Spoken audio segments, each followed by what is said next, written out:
Data is the world's new most valuable resource. Data is more valuable than gold, diamonds, oil, anything you can possibly think of. And the reason is because that data is the gas, the fuel that powers AI and robotics and machine learning. Without that data, then all that stuff would be absolutely useless. And that stuff is currently taking over the entire world right now. So the tech companies, if you look at Apple, if you look at Google, if you look at these gigantic players here, they're worth trillions of dollars right now.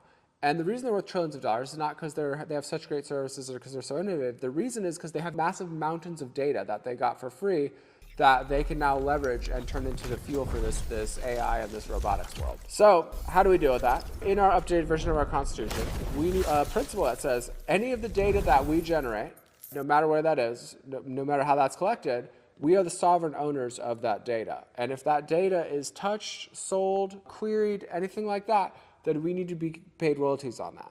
And so as we move to this Web3 blockchain-based stuff, this is something that's totally possible. The data that we generate needs to go to our own blockchain, and the companies can still use it, but they must pay us our cut. It's the only way that anything's ever going to work in this crazy AI world that we're going into, and it's the only way that people are going to be able to survive, a lot of people, when these robots take a lot of their jobs. So we're calling that universal passive income.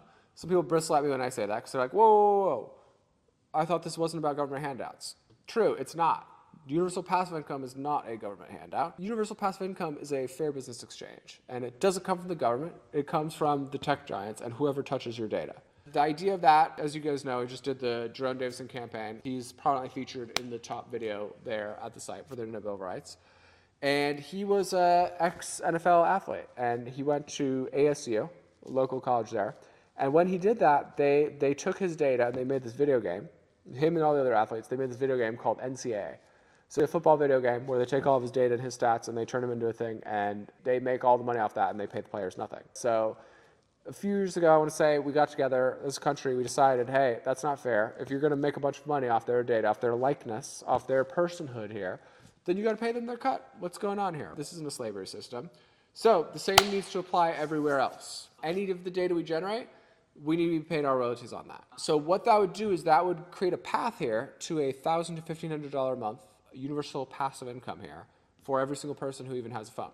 And people look at me weird when I say that, but anecdotal example, a lot of people have these. It's a little beacon. Say, oh, we're going to track how you drive, and if you are a safe driver, then we'll give you a $200 a month discount on your insurance. Wow, that's great.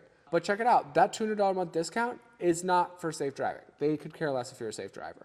What they care about is seeing where you go, how long you go there for, and just that data from that one thing, from that one vector alone, is worth $200 a month to that one company. Our phones and everything else is tracking us all the time ad infinitum, so we need to start earning money off of the data that we generate. Another thing, our crooked FBI and our crooked DHS, especially towards people like us, they get these surveillance warrants and they pull all this data in, and they are doing this massive spying on us nonstop. And so how do we ever push back on that? The technological apparatus that they have, how do we ever push back on that? How we push back on that is we say, every single bit of data that you ever touch, you have to pay that person the royalties. What that would do is it would make it prohibitively expensive for them to do this ridiculous dragnet surveillance stuff, and it would force them to focus on the actual people who are actual criminals instead of just spying on all of us and taking all of our data all the time. Creating that financial governor there is the only way to push back on that in this crazy AI land here. So data sovereignty, universal passive income, that's thing number 2. And that's something that the left and the right can agree on. We ran this as an issue at a Republican campaign. A lot of Republicans like that. On the flip side of that, we can go around California and be like, yo, check it out, lefties, back us up here, and you'll get money every month. It's the easiest pitch in the book. Unlock the future, keys in your head.